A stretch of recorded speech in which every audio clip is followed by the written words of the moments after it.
و بچې په دې پټو کې دا چېرته روان کړی تا ته پته ده زه بیمار سړی یم پیاده نه شم ګرځېدی داجي حضرت ولی خان وی دلته کې راوله وي زما ډېر یاد شوی دی نو ما ویل ته به دې بوځم خو ستا خوښه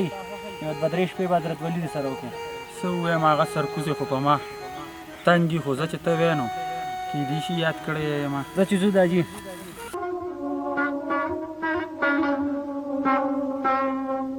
داجي خو راپسې بیا راوسته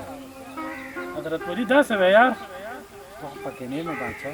چې ته پکې نه یې نو زه خو هم ګوره داجي نشم ساتلی ښه زما د کور ځان له دونه ډېرې خرچې دي او زه نشم ساتلی زما ځان له واړه دي مړه اوس په داجي له دوایې راوړو او خوراکونه به ولاړو زه خو نشم کولی زما د خرڅو نه خبرې د غلامیا شم نه شوي هلته او دې بیا چې کوم دی نو دلته مو پسې راغی داسې چل به وکړو چې د زیات وفا به پوه کړو ښه که داجي یې سره راوستي چې مې به پرې وسکو خو ورته به وایي چې دا واپس بوځه وا خپلې ورځې دې پوره کړي دا خو میاشت هلته تېروي بلکل بیا به بلکل راځي دې د خپل ټایمه مخکې راغی راځه اوس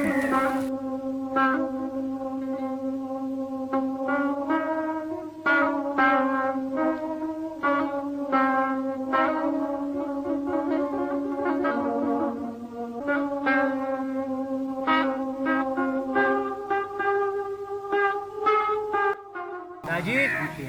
ستا خوښه نه زه به حضرت ولی پسې ورشم ورته چې داجي مې راوستو او ته دې ځای کښېنه ښه زه هغې ته اواز کوم صحیح ده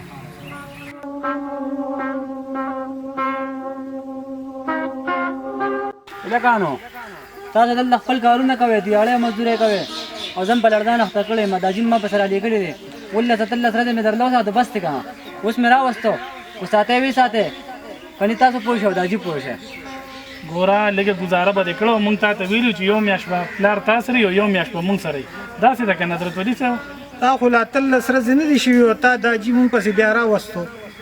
څنګه 13 ورځې نه دي شوي اوس مې راوستو تاسو پوه شئ خپل کار هم پوه شئ خو ساتلی شئ ویې ساتئ زه درنه لاړم یاره داسې لیونی دی حضرت ولي هیره دې کړې ناکام دی څه به کوو بس داجي ناست دی راځه چې ورځو راځه چې ورشو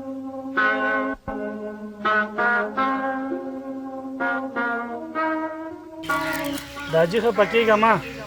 او دې زیات ډېر زیاتې وکړو چې ته دلته بې تپوسه راوستې او مونږ ته یې ډوغاج نه وکړه خو خیر دی مونږ به دې کور ته بوځو مونږ به دې کور ته بوځو داجي بس بس بچې ما ستاسو ټولې خبرې په دې خپلو غوږونو واورېدې یا الله دا دې کم وخته پاتې کړو یو پلار 3 زامن ساتلی شي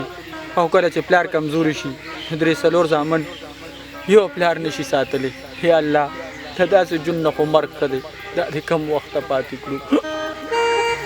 راځي راځي راځي راځي راځي راځي راځي راځي راځي